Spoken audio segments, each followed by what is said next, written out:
Welcome back to the Sleepy Poker Masterclass, Beginner to Master. In this fourth lesson, we will study the power of position in Texas Hold'em. Position is one of the most influential concepts in poker, shaping every decision from which hands to play to how much to bet. By the end of this lesson, you will understand why acting last is such a powerful advantage, and how to adjust your strategy based on where you sit at the table. Chapter 1. What position means. In Texas Hold'em, position is the hidden force that influences nearly every decision at the table. It refers to the order in which players act during a hand, and while it might seem like a simple detail, its impact on strategy is enormous. Players who act later in a betting round have the advantage of seeing how others have acted before them, while those who act earlier must make decisions without that knowledge. This difference shapes hand selection, bluffing, bet sizing, and ultimately long-term success in the game. Imagine two players holding the exact same cards, one seated under the gun and the other on the button. The player under the gun must decide what to do with no information about the rest of the table. A raise here is risky, since any of the remaining players could hold stronger hands. The player on the button, however, sees all the action before making a choice. If the table folds, that player can raise with confidence. If there is aggression, they can fold without committing chips unnecessarily. The same cards carry different values, simply because of position. Early position is the most challenging. Decisions here must be made cautiously, since many players are still waiting to act. Middle position offers a balance, giving you some information while still requiring discipline. Late position, including the cutoff and button, is the most powerful. From these seats you can play a wider range of hands profitably because of the information advantage. Position also influences post-flop play. Acting last means you get to see how opponents respond to the board before deciding whether to check, bet, or raise. This allows you to control the pot size, bluff more effectively, and extract value with strong hands. Acting first, on the other hand, means you are constantly vulnerable to raises and bluffs. For beginners, the lesson is simple. Always be aware of your position. Before deciding what to do with your cards, consider not only their strength, but also where you are seated relative to the button. Understanding position will help you avoid difficult situations, conserve chips, and create profitable opportunities. It is not just about what you play, but when you play it. Chapter 2. The dealer button. The dealer button is the anchor of position in Texas Hold'em. This small marker rotates clockwise after each hand and determines everything about how the game flows. The two players to the left of the button post the small and big blinds. Pre-flop, action begins with the seat under the gun and circles back toward the blinds. After the flop, turn, and river, the button acts last in every betting round. This rotation creates fairness, ensuring that no one keeps the best seat indefinitely. Over time, everyone at the table must post blinds, and everyone gets to enjoy the advantage of the button. For beginners, the key takeaway is awareness.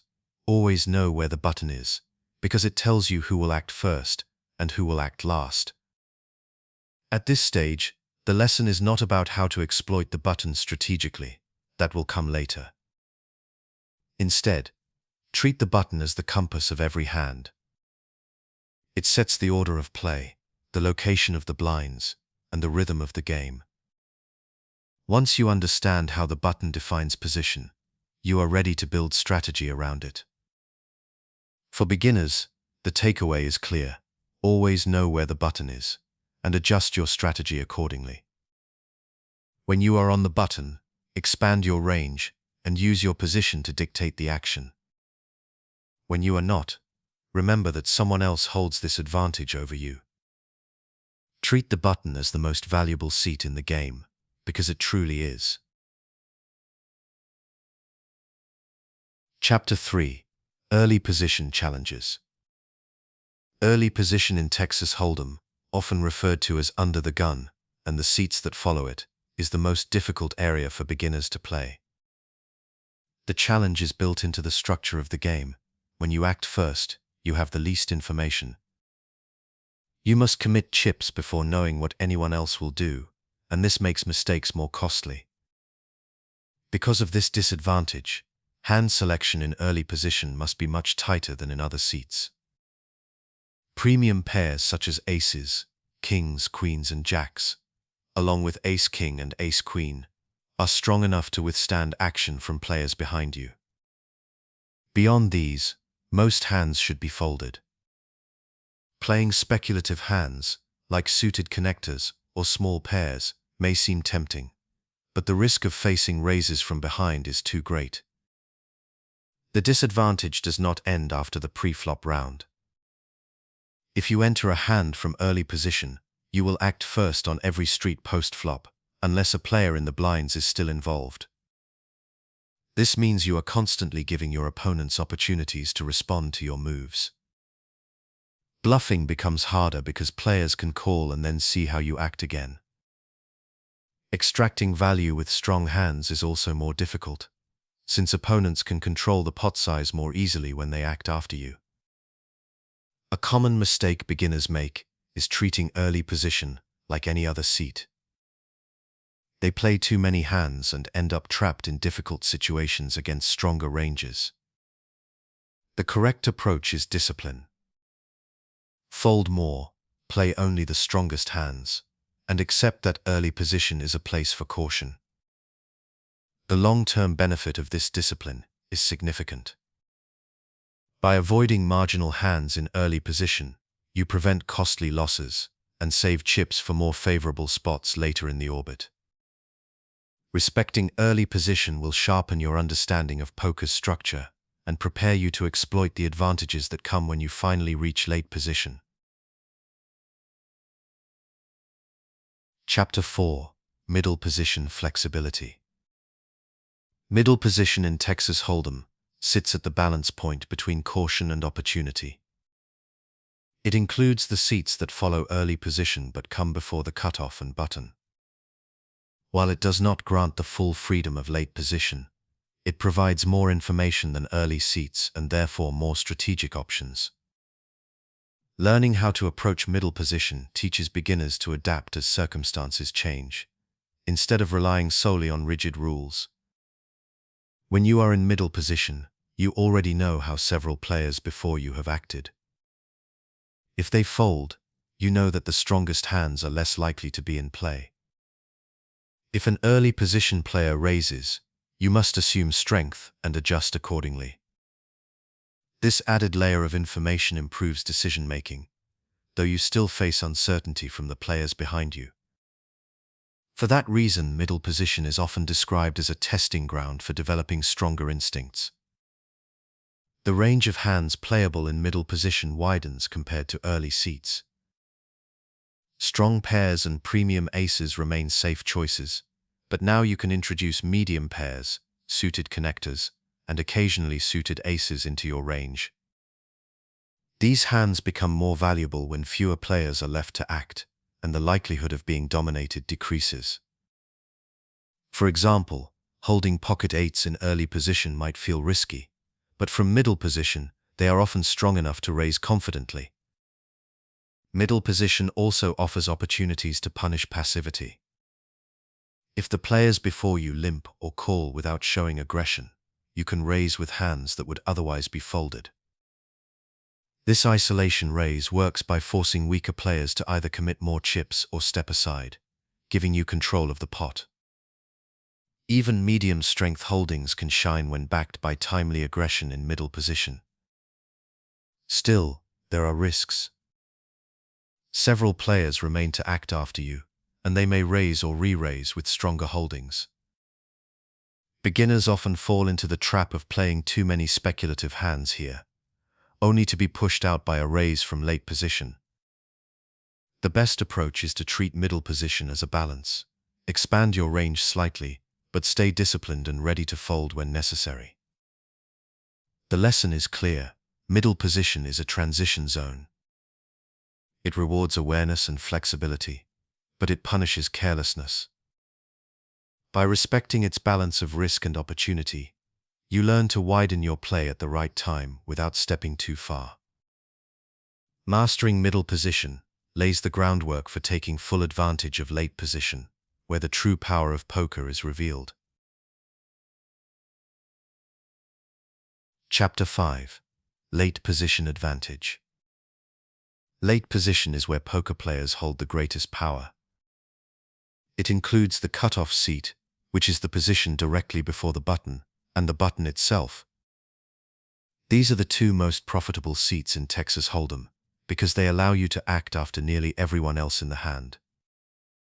Acting last means you have the most information, and in poker, information translates directly into advantage. Imagine holding a modest hand, like Jack-9 suited. From early position, it is often a fold. You would be forced to act without knowing if stronger hands are lurking behind you. But on the button, Jack-9 suited becomes a tool. If everyone folds, you can raise to steal the blinds. If one or two players enter the pot weakly, you can use your position to apply pressure, knowing you will act last on the flop, turn, and river. The same cards that were worthless in early position now have potential because of position alone. Late position also gives you control over the size of the pot. If you want to keep the pot small with a marginal hand, you can check behind. If you want to build the pot with a strong hand, you can bet or raise. This ability to manage the pot on your terms is a key reason late position players win more over time. Bluffing is particularly powerful in these seats. When players check to you, they often signal weakness. Your bet is more believable because you act last and can represent strength confidently. Even if your cards are weak, the pressure of your position makes opponents fold often enough to profit. Over time, this edge becomes one of the biggest sources of winnings in poker. Beginners should practice expanding their ranges in the cutoff and button. Play strong hands as usual, but also add in more speculative cards like suited connectors or medium pairs. These hands perform far better when backed by positional power. Recognize that the cutoff and button give you freedom no other seats provide, and use them wisely. The lesson is simple. Treat late position as a gift. It allows you to play more hands, bluff effectively, and control the action. While strong cards always matter, position often matters more. By focusing on these seats, you will see your results improve quickly and gain insight into why experienced players value them so highly. Chapter 6. Small Blind Difficulties. The small blind is one of the most difficult seats in Texas Hold'em. At first glance, it might not seem so bad. You only have to post half of the minimum blind bet, and you are just one seat away from the dealer button. But beneath this appearance lies a structural disadvantage that makes the small blind one of the least profitable positions at the table, especially for beginners. The first challenge is that you are required to invest chips before you even see your cards. This creates a temptation to play more hands than you should, simply because you already have money in the pot. Many new players fall into this trap, defending hands that they would fold in other positions. The problem is that the small blind forces you into difficult situations after the flop. Even if you start with a hand that looks playable, you will be out of position for the remainder of the hand. Being out of position is the small blind's greatest weakness. Once the flop is dealt, the small blind acts first on every betting round. This means you must make your decision without knowing what players behind you will do. If you bet, you risk being raised. If you check, you give away initiative. Every choice is harder, and that lack of information eats away at your profitability over time. Consider a common example. You hold King 10 offsuit in the small blind, and the action folds around to you. It looks like a reasonable hand, and with chips already invested, you may feel compelled to play. But acting first post-flop with this type of hand is treacherous. If the flop comes king high, you have top pair, but a vulnerable kicker. If it comes 10 high, you are ahead but easily outdrawn. In both cases, players with position over you can control the hand and force mistakes. The small blind should therefore be played with extreme caution. Strong hands such as premium pairs, ace-king, or ace-queen can still be raised confidently, but marginal holdings should often be folded. Defending too wide from the small blind is a common leak for beginners and leads to steady chip loss. Advanced players sometimes mix in strategies like completing the small blind, calling rather than raising, with speculative hands, especially in multi-way pots. But even these tactics are risky without a solid understanding of post-flop play. For beginners, the safest path is to treat the small blind as a seat where discipline matters most. The key takeaway is simple. Do not let the chips you post in the small blind dictate your decisions. Accept that this position is inherently disadvantageous and fold more hands than you play. Save your aggression for seats where position works in your favor. By respecting the challenges of the small blind, you protect your bankroll and build habits that will serve you as your skills grow. Chapter 7: Big Blind Responsibilities. The big blind is unique in Texas Hold'em because it is the only seat where you are required to put in a full minimum bet before seeing your cards. Like the small blind, this is a forced bet, but the big blind comes with its own challenges and opportunities. Understanding how to approach the big blind is critical, because it is a position that requires careful defense and discipline. One advantage of the big blind is that you often have pot odds working in your favor.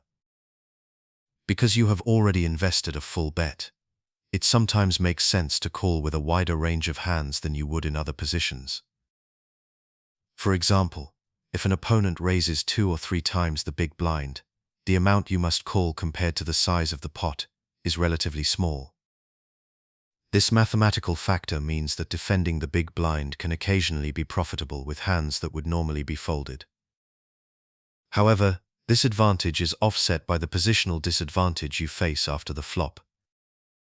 Like the small blind, you will act before most players in every betting round. This makes it harder to extract value with strong hands and more difficult to bluff with weak ones. Beginners often overdefend the big blind, calling with too many weak hands and then losing money when they cannot play profitably out of position. The best strategy for beginners is to defend selectively. Premium hands should be played strongly, often with re-raises to put pressure back on the initial raiser. Medium-strength hands, like suited connectors or small pairs, can be defended if the price is right, but only with caution. Weak offsuit hands should still be folded, regardless of the temptation to see a flop cheaply. Another responsibility of the big blind is recognizing when to apply pressure. If multiple players limp into the pot without raising, you have the option to raise and punish this passive play. Doing so not only builds the pot, but also discourages opponents from limping too often in future hands. This isolation raise works best with solid holdings and reinforces the big blind's role as a defensive but also potentially aggressive position. It is also important to remember that the big blind will be your seat once every orbit. Over the course of a session, this adds up. Learning to minimize losses from the big blind and maximize opportunities when holding strong cards is a skill that separates disciplined players from those who bleed chips. For beginners, the guiding principle is balance. Do not fold every hand, or you will miss valuable opportunities. Do not call every raise, or you will drain your stack quickly. Instead, defend wisely, respect your positional disadvantage, and choose battles carefully. By mastering the responsibilities of the big blind, you turn a mandatory investment into a manageable and sometimes profitable seat. Chapter 8. Under the Gun Decisions. The first seat to act pre-flop in a Texas Hold'em hand is called under the gun, or UTG for short. This name comes from the pressure of being first to make a decision, with all the other players still waiting to act behind you. In a full-ring game with 9 or 10 players, this means you are effectively making a decision while under fire, knowing that any one of the many opponents yet to act could hold a stronger hand. Because of this structural disadvantage, UTG is one of the trickiest positions for beginners to navigate. The key principle for playing UTG is discipline. Since you act before anyone else, your range of playable hands should be extremely tight. Premium pairs, aces, kings, queens, are always strong enough to raise. Jacks and tens can be profitable, but may lead to difficult spots against re-raises, especially from aggressive opponents. Ace-king, suited or offsuit, is also powerful and belongs in your opening range. Beyond these, most hands are not worth playing from UTG in a full table. Marginal holdings like ace-jack offsuit, king-queen offsuit, or pocket eights may appear tempting, but they are often dominated by stronger hands that opponents are more likely to play behind you.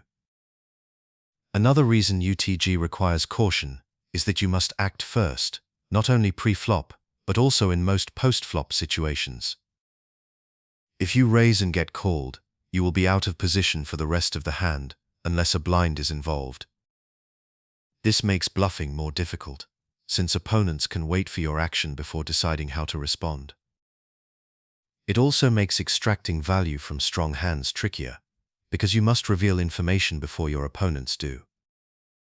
Beginners often make the mistake of loosening up UTG because they feel folding too often is predictable. In truth, predictability in this seat is a strength, not a weakness. If your opponents know that you only raise with premium hands from UTG, that reputation will discourage them from playing back at you with weaker holdings. Over time, this image helps protect your strong hands and makes your raises more respected. A useful way to think of UTG is as a defensive seat. You are protecting your chips from being lost in marginal situations. Every fold is a victory because it prevents you from entering difficult post-flop battles with a positional disadvantage. Save your speculative play for later seats, where you will have more information to work with. In short, the lesson for beginners is simple: play tight, stay disciplined, and accept that UTG is a position for caution. By respecting its limitations, you avoid the most common beginner trap of overplaying weak hands and giving away chips before the action has even begun. Chapter 9. The Cutoff Seat. Just before the dealer button sits the cutoff seat, one of the most valuable positions in Texas Hold'em. Acting late in the betting round gives you the ability to see nearly all of the action before making your decision. While it is not quite as powerful as the button, the cutoff offers nearly all the same advantages and can be used as a launching pad for aggressive and profitable play. From the cutoff, you can play a wider range of hands than in early or middle positions. Premium pairs and strong aces are always welcome, but now medium pairs, Broadway combinations like king-queen or queen-jack, and even suited connectors gain value. These hands become more profitable because you can observe how the table acts before committing chips. If the action folds to you, raising from the cutoff often forces only the blinds to respond, and both blinds will be out of position for the rest of the hand. This blind stealing opportunity makes the cutoff one of the most profitable seats over the long run. The cutoff also allows you to exploit passive play. If players before you limp in without raising, you can often raise to isolate them. This isolation raise works especially well against weaker players who limp with speculative holdings. By taking control of the pot early, You put them in tough spots out of position, while you enjoy the advantage of acting later on each street. However, the cutoff does come with one risk: the dealer button. Because the button acts after you, an aggressive player seated there can re-raise and put you in difficult situations. This means you cannot simply raise every time you are in the cutoff and expect to get away with it. Balance is key. Use your positional edge to widen your range, but stay mindful of the fact that the one seat stronger than yours is immediately to your right. The cutoff is also excellent for bluffing and semi-bluffing.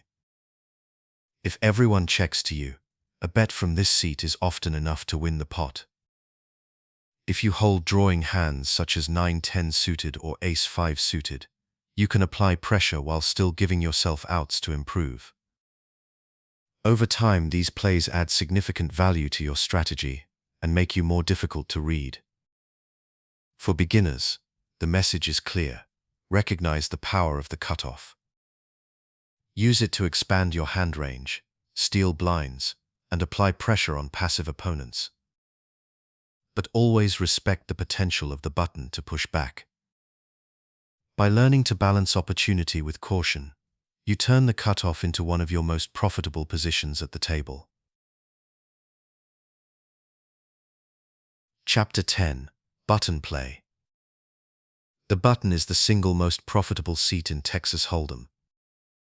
Every advantage of position converges here, and learning how to use it separates strong players from beginners. When you are on the button, you act last in every post-flop round. This means you can watch how the action develops before committing chips, giving you the power to control pots, apply pressure, and extract maximum value. From the button, your playable hand range expands more than anywhere else. Premium hands remain strong, but now medium pairs, Broadway combinations, suited connectors, and even weaker aces gain value. These hands may be risky in early position, but on the button they become profitable tools because you can choose how to respond after seeing everyone else's action. One of the biggest benefits of the button is the opportunity to steal blinds. If the action folds around to you, a simple raise can often win the pot uncontested. Even when the blinds call, you retain the advantage of acting last on every street. Over time, these blind steals add significant profit to your results. The button also allows precise control of pot size. With a strong hand, you can raise larger to build the pot. With a marginal hand, you can check behind to keep the pot manageable. This flexibility lets you tailor your decisions to your goals, something players in earlier seats cannot do as easily. Bluffing is especially powerful from the button. Since you see how opponents act before you, you can identify weakness and respond with timely bets or raises. Opponents are more likely to believe your story when you represent strength from the final seat. Semi-bluffs, where you hold a drawing hand that can still improve, are particularly effective here. For beginners, the message is clear: treat the button as a green light to play more hands, but not as an excuse to play recklessly. Expand your range, apply pressure, and recognize that you have the most control of the hand. When you are not on the button, remember that someone else has this advantage over you, and adjust accordingly. By mastering button play, you take the most important step toward turning positional awareness into a real strategic edge. This seat is where strong players maximize profit, and beginners often fall behind. Use it wisely, and it will become your most reliable weapon in poker. Chapter 11: Position and Hand Selection. One of the clearest ways to see the power of position is in how it affects which starting hands are profitable to play. A hand that is safe to raise in late position may be far too risky from early position, even though the cards themselves have not changed. Position doesn't just influence strategy after the flop, it shapes the very first decision you make when choosing to fold, call, or raise. Strong hands like aces, kings, queens, and ace-king, are profitable from any seat. Their raw strength is great enough to overcome positional disadvantage. But as hands become weaker or more speculative, position begins to determine whether they should be played. For example, pocket eights are often too risky to open under the gun at a full table, but from the cutoff or button, they become strong tools for stealing blinds or seeing cheap flops. Likewise, suited connectors such as 9-10 suited are best played from late position, where you can control the action, rather than from early position, where you risk facing raises from stronger ranges. The principle is simple. The earlier you act, the stronger your starting hand should be. The later you act, the wider your range can become. This structure creates a natural balance. Beginners who follow it will avoid the costly mistake of playing too many weak hands from early seats, while still learning how to capitalize on positional advantage in later ones. Position also influences how you react to raises. In early position, calling a raise with a hand like king-queen offsuit can lead to trouble, because you are out of position for the rest of the hand. In late position, that same call becomes much safer, because you will see how your opponent acts on future streets before making your decisions. Another key point is that hand selection is not static. It changes based on table dynamics. At a tight table where players fold often, you can expand your late position range to include more speculative holdings. At a loose table where players call frequently, you should tighten up, even in late position, to avoid getting caught in multi-way pots. For beginners, the rule of thumb is this: respect the seat you are in. Build your hand ranges around position first, and the cards second.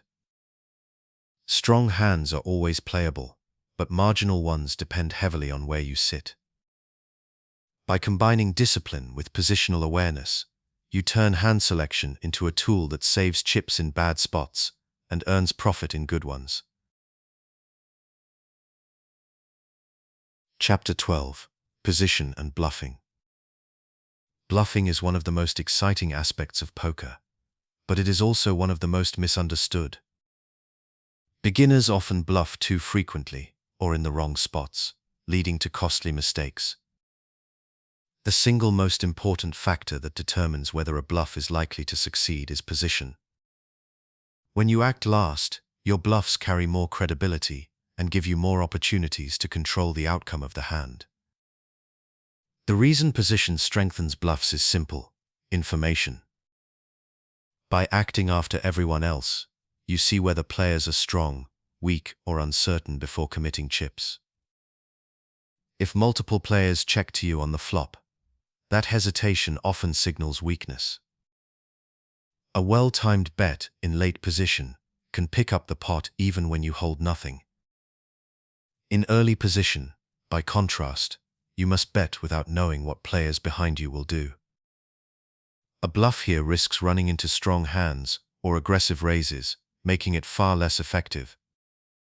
Position also allows you to tailor your bluffs more effectively. In late position, you can size your bets based on what the situation calls for.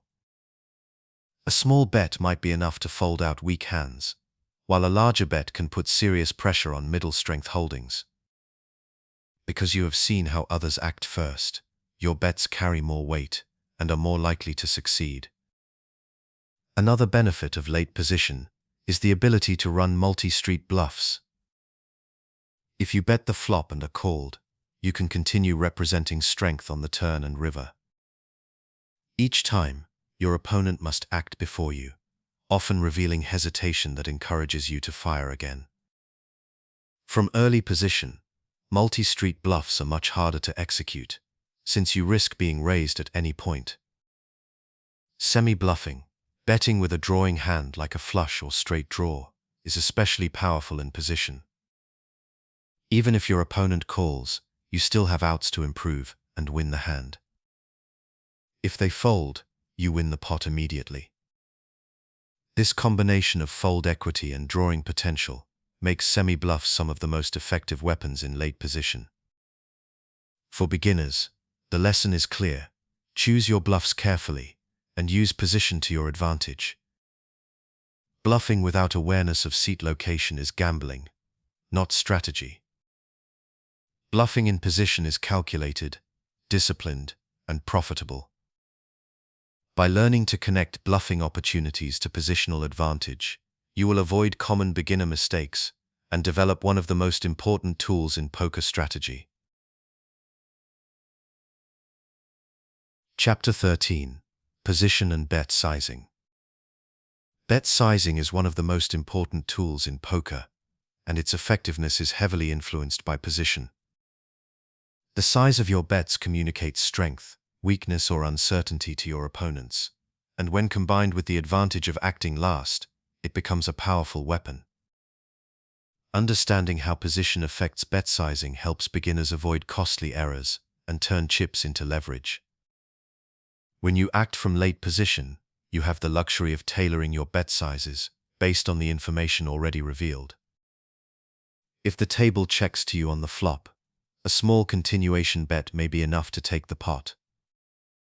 Because no one else has shown aggression, your bet carries credibility, and you risk fewer chips to achieve the same result. In early position, however, a small bet often looks weak, inviting raises from later players. Without information, your bet sizes must be more cautious, since you risk running into hidden strength. Late position also allows you to extract maximum value with strong hands. Suppose you flop a set, and the table checks to you. You can choose a larger bet to build the pot, knowing that opponents who call are likely drawing thin. By acting last, you control not only the size of the pot, but also the pace of the hand. You can slow down with marginal holdings, or accelerate with monsters, all while using your position to guide the action. Early position players face the opposite challenge. Because they act before others, they must size their bets carefully to avoid giving away too much information. A large bet may look suspicious if no one has acted yet, while a small bet can be punished by later raises. Beginners in early position often err by betting too large with weak hands or too small with strong ones, creating patterns that observant opponents exploit. Another critical point is that bet sizing in position allows for bluffing efficiency. A modestly sized bet from late position often achieves the same fold equity as a larger one, because opponents know you had the benefit of seeing their hesitation before betting. This efficiency saves chips while maintaining pressure. In early position, bluffing requires larger bets to convince others of your story, which increases risk and reduces long-term profitability. Pot control is another area where position matters. With a medium-strength hand like top pair with a weak kicker, you may want to keep the pot small. From late position, you can check behind when opponents show strength or bet small when they check to you, keeping the hand manageable. From early position, you often lack this control, since you must act before knowing what your opponents will do. For beginners, the lesson is straightforward. Your position should guide your bet sizing. In late position, use smaller efficient bets to steal pots and larger bets to extract value. In early position, size cautiously and avoid overcommitting without strong hands. Bet sizing is not just about numbers, it is about context, and position provides the context that makes every chip count. Chapter 14. Trapping from early position. Trapping is a strategy where a player with a strong hand disguises its strength by checking or calling, instead of betting or raising. The goal is to induce opponents to put chips in the pot, thinking they are ahead, only to discover later that they are dominated. Early position is one of the most effective places to set a trap, because players behind you often interpret passivity as weakness. Consider being under the gun with pocket aces. If you raise, opponents may fold weaker hands, and you risk winning only the blinds. But if you limp or make a small call, Aggressive players behind you may seize the chance to raise, building a larger pot. By disguising your strength, you encourage others to commit chips with inferior holdings. When the action returns to you, you can then call or re-raise, springing the trap at the right moment. Trapping also works post-flop. Suppose you raise pre-flop with queens from early position and get called by one opponent. The flop comes low and uncoordinated, such as 7-3-2 rainbow.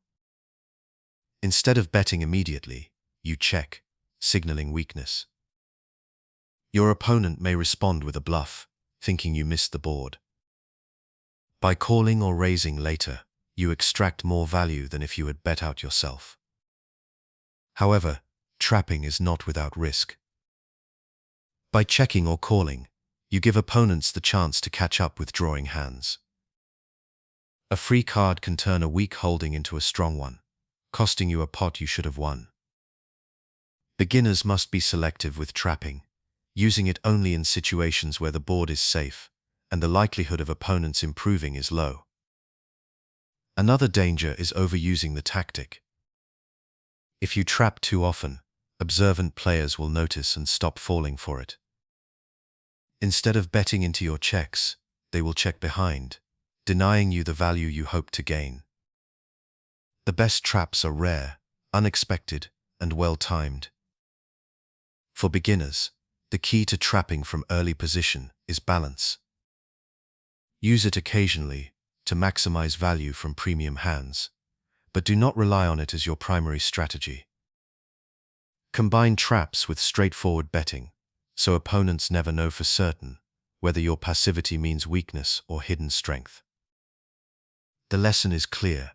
Early position makes trapping effective, because players behind you assume weakness and often take the bait. But it also makes trapping risky, since giving free cards can backfire. Practice discipline, use it sparingly, and always weigh the reward against the danger. A well-timed trap can win big pots, but careless trapping can be just as costly. Chapter 15. Floating in late position. Floating is a tactic in poker, where you call a bet with the intention of winning the pot later, not because your current hand is strong enough to do so immediately. It is a form of delayed aggression that takes advantage of position, and it works best when you are in a late seat, such as the cutoff or button. For beginners, understanding the mechanics and risks of floating provides an introduction to more advanced positional play. The core idea of floating is simple. You call on one street, planning to take the pot away on a later street. For example, suppose you are on the button and the flop comes 10 high with no clear draws. Your opponent in early position makes a small continuation bet. You suspect they missed the flop, but are testing the waters.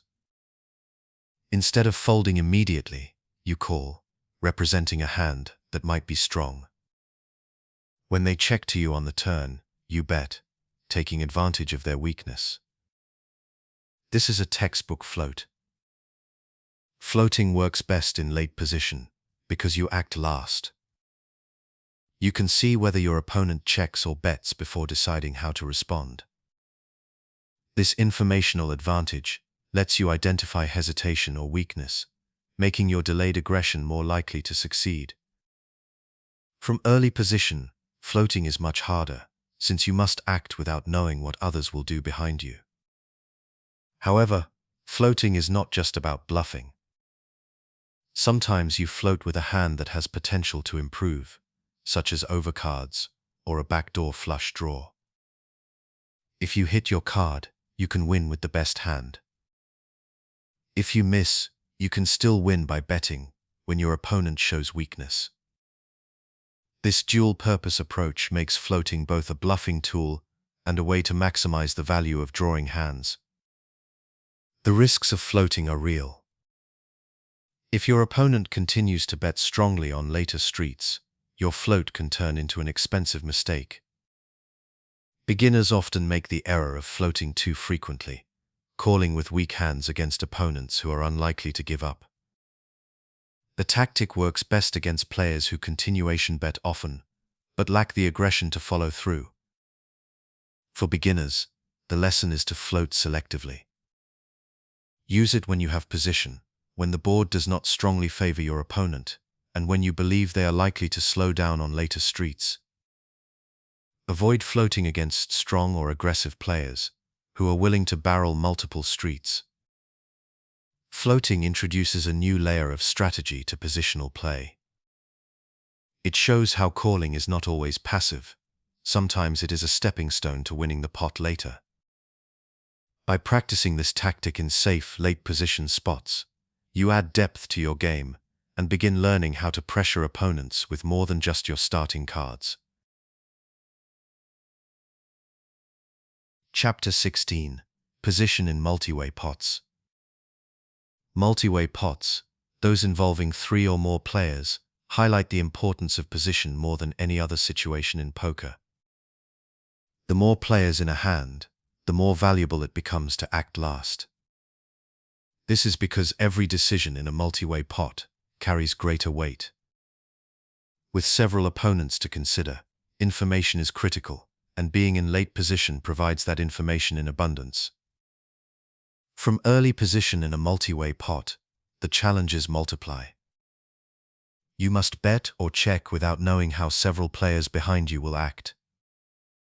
If you bet, you risk being raised or called by multiple opponents, creating a large pot where your hand may not hold up. If you check, you may give free cards to players with drawing hands, increasing the chance that someone improves. Acting early puts you in a defensive posture, often forcing you to play cautiously, even with medium-strength hands. Late position transforms these dynamics.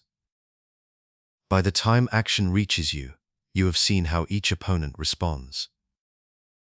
If multiple players check, you can bet to represent strength, often taking down the pot even against several opponents.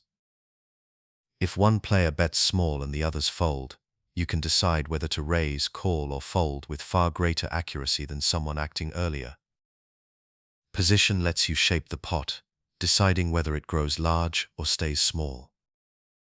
One example of positional power in multi-way pots is semi-bluffing with a draw. Suppose you hold a flush draw in a 4-player pot, and everyone checks to you in late position. A bet here not only builds the pot for when you hit your flush, but may also force folds from opponents with weak holdings. Acting last lets you balance aggression with safety, since you can avoid betting when others have already shown strength. Another key factor is hand selection. Marginal hands that might be playable in heads-up pots lose much of their value in multi-way situations. A single pair is less likely to hold up against multiple opponents, so playing speculative or weak hands from early position is a recipe for trouble. In contrast, suited connectors and pocket pairs gain value in late position because you can decide whether the pot odds justify pursuing draws or sets. For beginners, the main lesson is that multi-way pots magnify the strengths and weaknesses of position. Playing cautiously from early seats prevents you from being trapped in difficult situations, while using late position aggressively allows you to win pots that others are too hesitant to claim. Patience and discipline are essential, but so is recognizing when positional advantage gives you the leverage to act boldly. Chapter 17. Position in heads-up pots. When the action narrows to just 2 players, position becomes even more critical than in full-ring games. In heads-up play, the button alternates each hand, with one player posting the small blind and acting first pre-flop, while the button posts the big blind and acts second. After the flop, turn, and river, the player on the button acts last, and this advantage makes a measurable difference in long-term results. The reason position matters so much in heads-up pots is that there are no other players to dilute its effect. Every decision is directly influenced by whether you act first or last. When you are out of position, you must bet or check without knowing what your opponent intends to do. When you are in position, you can adapt your strategy after observing their move. This informational edge shapes everything from hand selection to bluffing. In heads-up situations, ranges are naturally wider because blinds come around more frequently, and folding too much is not sustainable. Here, position helps balance this looseness. From the button, you can profitably raise with a broad variety of hands, including weak aces, suited connectors, and even some low pairs, because acting last makes them easier to manage. From the small blind, your range must remain tighter, since you are at a disadvantage on every post-flop street. Position also magnifies bluffing opportunities in heads-up play. If your opponent checks to you, a bet in position is more likely to succeed, since you are the one dictating the pace of the hand. Conversely, when you are out of position, your bluffs carry more risk, as your opponent can respond with raises after seeing your action. Semi-bluffs with draws become particularly strong in position, allowing you to apply pressure while still giving yourself a chance to improve. Value betting also benefits greatly from position. When you have a strong hand, acting last lets you size your bets for maximum return. You can bet smaller to encourage calls from weaker holdings, or larger to extract chips from opponents who have shown strength. This level of control is simply unavailable when you are out of position. For beginners, the takeaway is clear. In heads-up pots, position is everything. When you are in position, widen your range, apply pressure, and use the informational advantage to outmaneuver your opponent. When you are out of position, tighten up, avoid marginal hands, and recognize that discipline is required to minimize losses. Over time, mastering position in heads-up play will sharpen your overall strategy and teach you why experienced players value seat location so highly. Chapter 18: Position and Continuation Bets. A continuation bet, or C-bet, is a bet made by the pre-flop raiser on the flop, regardless of whether their hand improved. It is one of the most common strategies in Texas Hold'em, and its effectiveness depends heavily on position. Understanding how position affects betting helps beginners avoid overusing the tactic and teaches them how to apply pressure responsibly. When you are in late position, continuation bets are especially powerful. Suppose you raise pre-flop from the button, and only the big blind calls. On the flop, the big blind checks, as is common. Because you acted last pre-flop and still act last post-flop, a bet from you represents strength. Even if you missed the flop entirely, your opponent must decide whether to continue without knowing your true holding. This pressure often forces folds, allowing you to win pots without showdown. In early position, continuation bets are more complicated. If you raise pre-flop under the gun and are called by several players, the flop may bring danger cards that connect with their ranges. Betting in this situation risks running into resistance from multiple opponents. Without the advantage of acting last, your C-bet carries less credibility, and you may be forced to fold when players raise. Position also allows you to adjust your bet sizing. In late position, a smaller C-bet often achieves the same result as a larger one, since opponents are more likely to interpret it as strength. Betting 1/3 to 1/2 of the pot may be enough to win. In early position, larger C-bets are often necessary to discourage multiple callers, but they also put more of your stack at risk. Beginners who fail to adjust their bet sizes often waste chips on ineffective continuation bets. Board texture is another important factor, and position helps you interpret it. Dry boards, such as Ace-7-2 Rainbow, are ideal for C-bets in position because they are unlikely to have connected strongly with opponents. Coordinated boards, like 10-9-8 with two suited cards, are much more dangerous as they provide drawing opportunities. From late position, you can observe how opponents respond to such flops before committing chips, while from early position, you must act blindly. For beginners, the key lesson is restraint. Do not skew bet every hand, simply because you raised pre-flop. Instead, use position to identify when the board and table dynamics favor you. C-bet more often when you are in late position and the board is dry. C-bet less often when you are out of position or the flop is likely to have hit your opponent's ranges. By tying continuation betting to positional awareness, you prevent common mistakes and develop a stronger, more balanced strategy. Over time, you will learn that successful c-betting is not about always pushing chips into the pot, but about choosing the right spots, and position is the guide that shows you when those spots appear. Chapter 19: Common Beginner Mistakes. Position is one of the first concepts new players hear about, yet it is also one of the most overlooked in practice. Beginners often make the mistake of focusing only on their cards, forgetting that seat location is just as important in shaping decisions. The result is a series of predictable errors that steadily drain chips. By learning these common pitfalls, you can avoid them and build stronger habits from the start. The first and most frequent mistake is playing too many weak hands from early position. A beginner might see a hand like Ace-Jack offsuit or King-10 suited and feel confident, forgetting that 8 or 9 players are yet to act.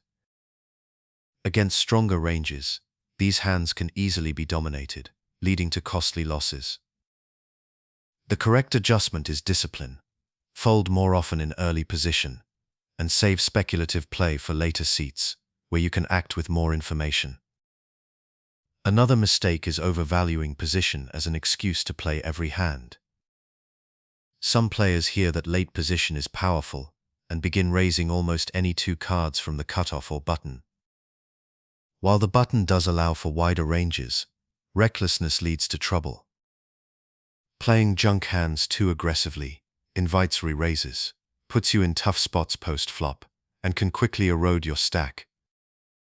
Positional advantage is real, but it works best when combined with solid hand selection. Beginners also struggle with bluffing from the wrong seats. Attempting to bluff from early position is rarely effective, since opponents still to act may hold strong hands or choose to challenge you. Bluffing works far better in late position, where you can see hesitation before acting. Misplacing bluffs is not just unprofitable, it can also create a table image of recklessness, making your future bets less respected. A further issue is ignoring blinds as special positions. New players often defend the big blind with hands they would never consider elsewhere, simply because they already have chips invested. This thinking is flawed. While pot odds matter, the positional disadvantage of the blinds means most hands should still be folded. Similarly, the small blind is a trap for beginners who play too wide. Over time, both blinds are losing positions, and the key is minimizing those losses through selective play. The final mistake is failing to adapt to table dynamics. Position is not static, its value shifts depending on how your opponents play. If the table is tight, late position becomes even more powerful, because blind steals succeed more often. If the table is loose, you may need to tighten your range even on the button to avoid being dragged into multi-way pots. Beginners who ignore these adjustments often fall behind. The lesson here is that position is not just a guideline, but a discipline. Avoiding these common mistakes protects your chips and teaches you to think of seat location as an integral part of every decision. Strong hands can lose when played poorly out of position, and weak hands can win when used wisely in late seats. By avoiding the traps that beginners fall into, you position yourself literally and figuratively for long-term success. Chapter 20: Observing Table Dynamics. Understanding position is not just about where you sit, it is about how that seat interacts with the way your opponents play. Table dynamics refer to the collective behavior of the players, and when combined with positional awareness, they create a powerful tool for making better decisions. Beginners who learn to watch the table carefully gain insight that goes far beyond their own cards. Observation begins by noting how often players enter pots.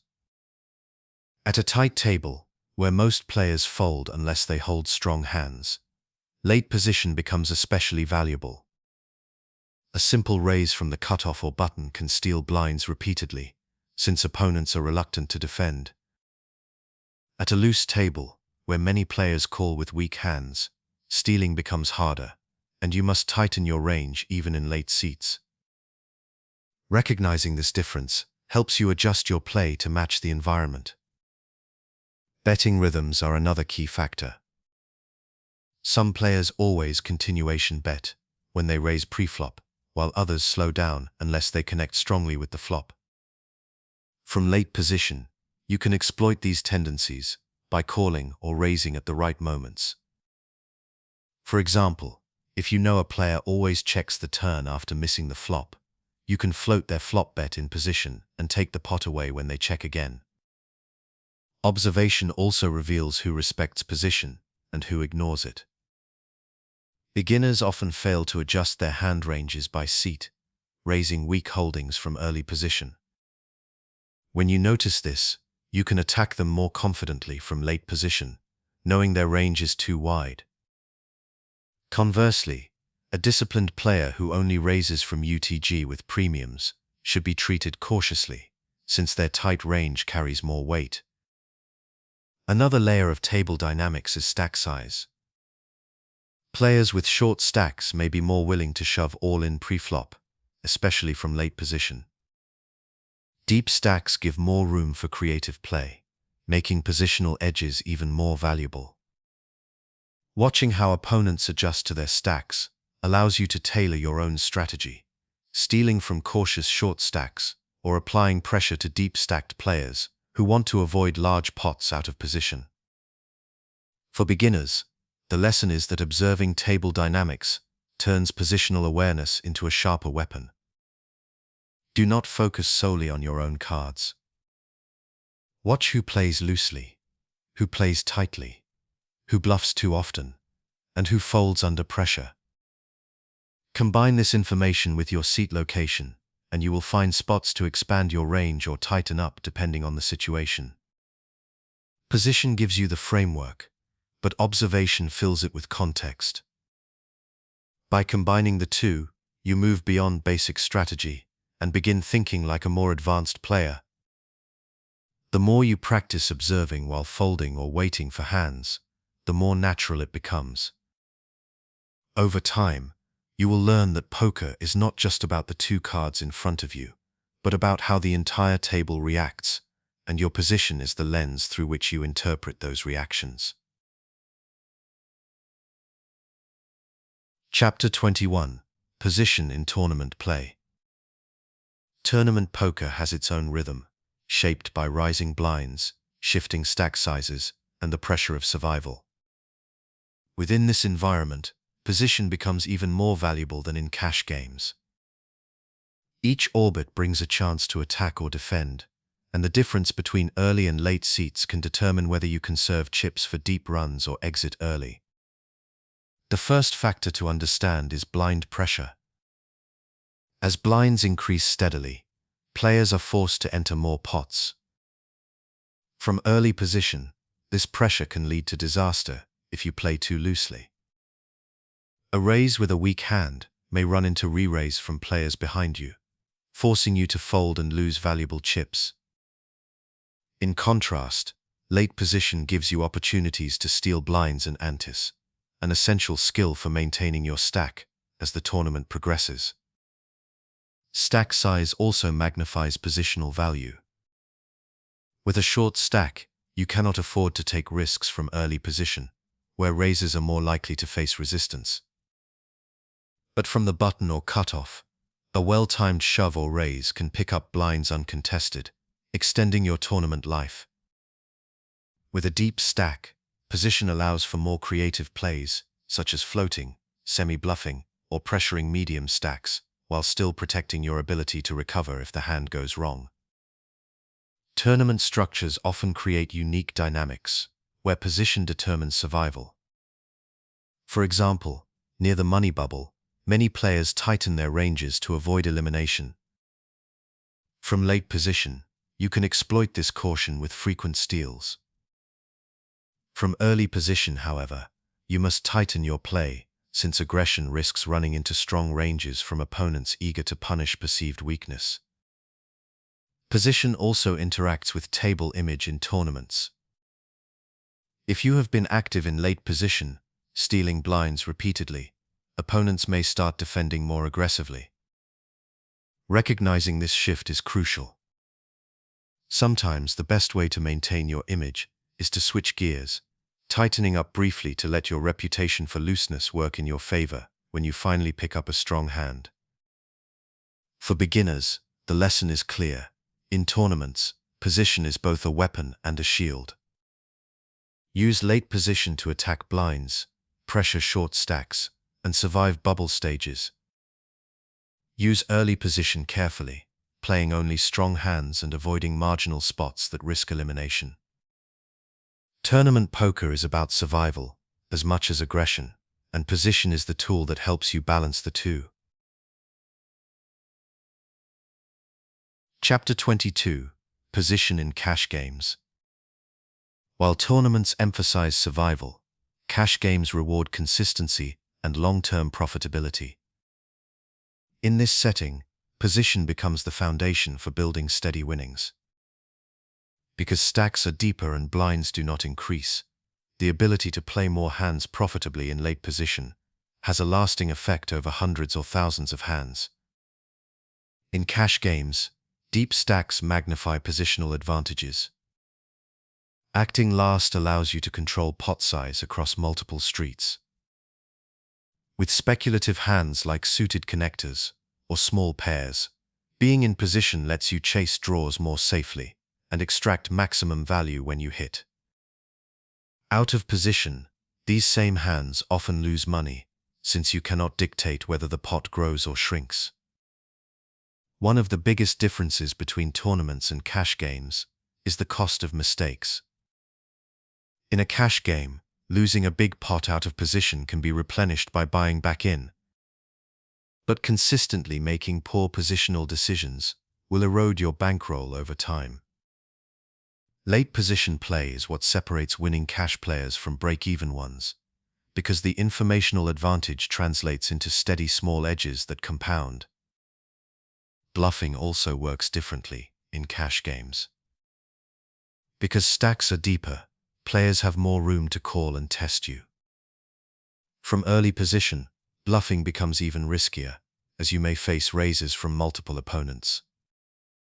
From late position, however, you can adjust your bluff sizes, pressure specific opponents, and apply multi-street strategies that would be too dangerous otherwise.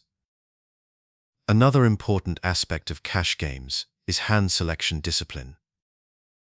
Many beginners fall into the trap of playing too many hands out of boredom. Recognizing that early position requires patience prevents unnecessary losses. The best cash players are those who fold more in early seats and wait for profitable opportunities in late position. By doing so, they conserve chips and capitalize when their advantage is at its peak. Position also interacts with table dynamics over long sessions. As you observe opponents, you can adjust your ranges and exploit tendencies more effectively from late position.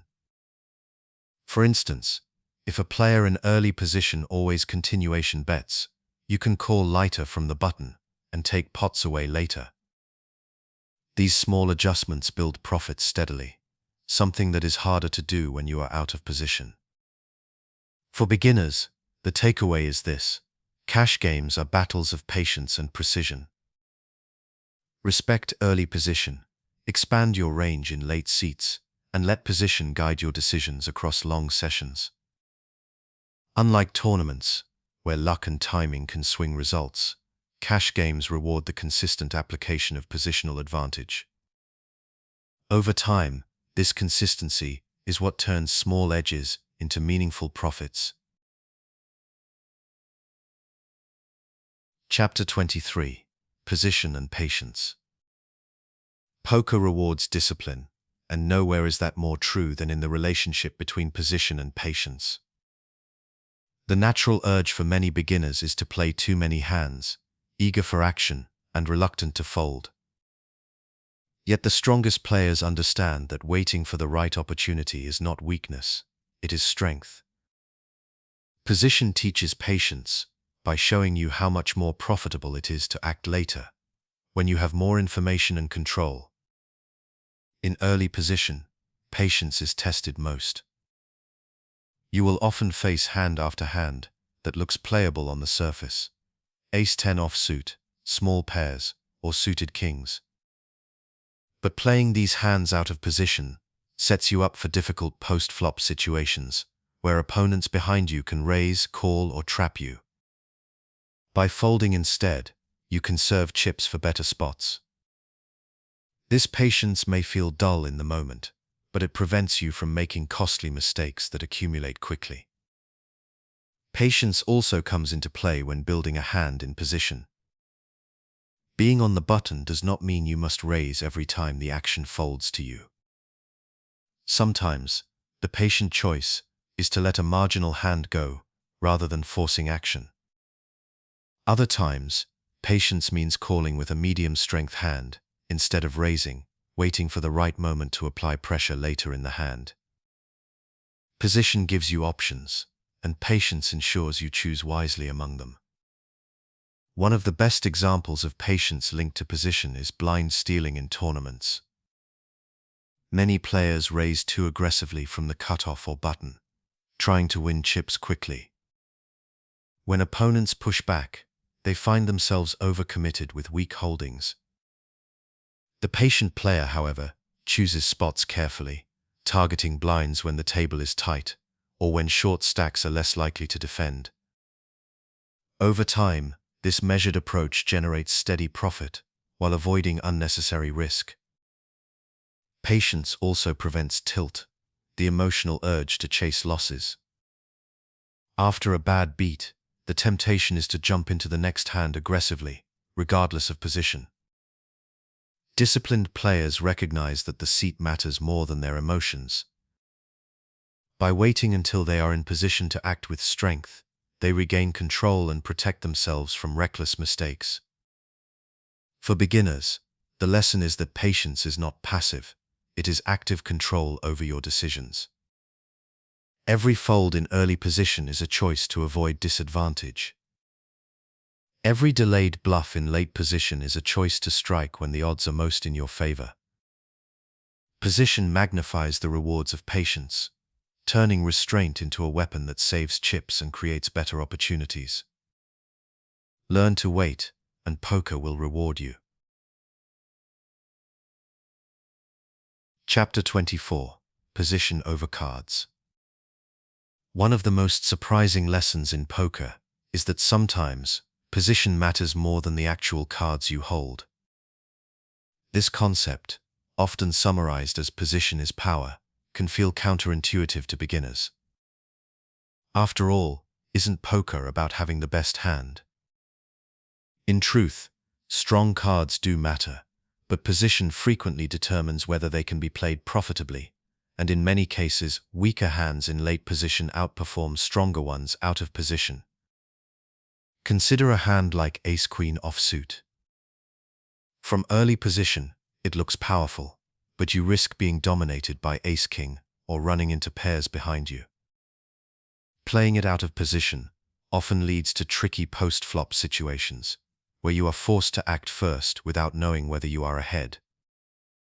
Now take a weaker hand like 9-8 suited from the button. Even though it lacks the raw strength of Ace-Queen, the positional advantage makes it more flexible. You can raise if the table folds, call if conditions are favorable, or fold cheaply if someone shows aggression. Over the long run, 9-8 suited on the button often wins more chips than Ace-Queen out of position. This principle extends to bluffing. A mediocre holding in late position can be turned into a winning hand through aggression, because you can see opponents' hesitation before acting. The same hand in early position lacks that leverage, forcing you to commit chips blindly. Position transforms weak holdings into opportunities, while exposing the limitations of raw card strength. Another example is pot control.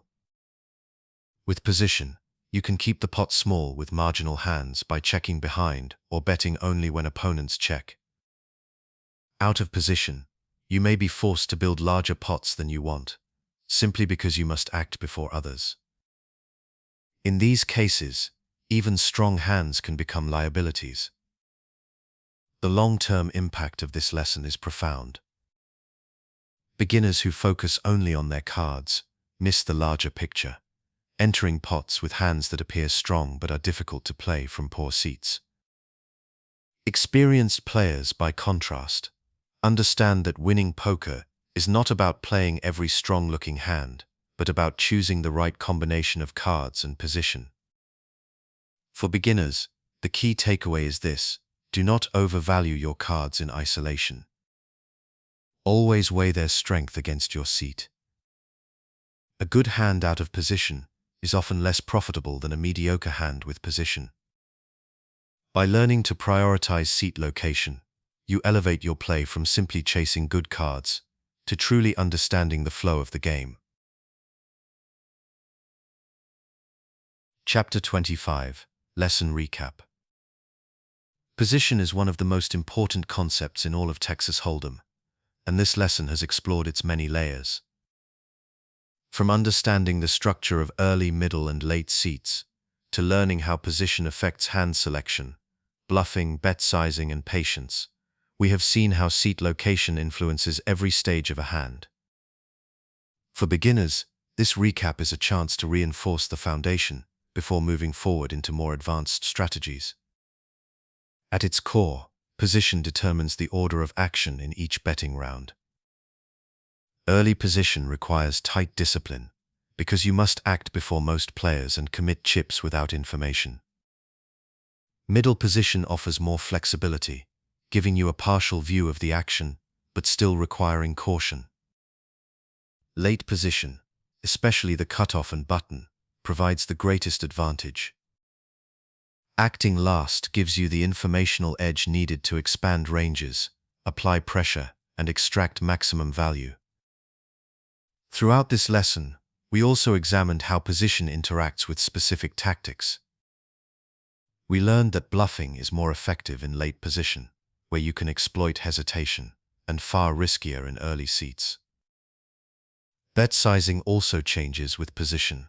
Small bets in late position often achieve the same results as larger bets in early position, saving chips while maintaining pressure.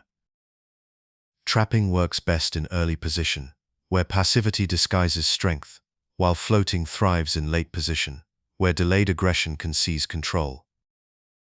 We also saw how position shapes broader contexts.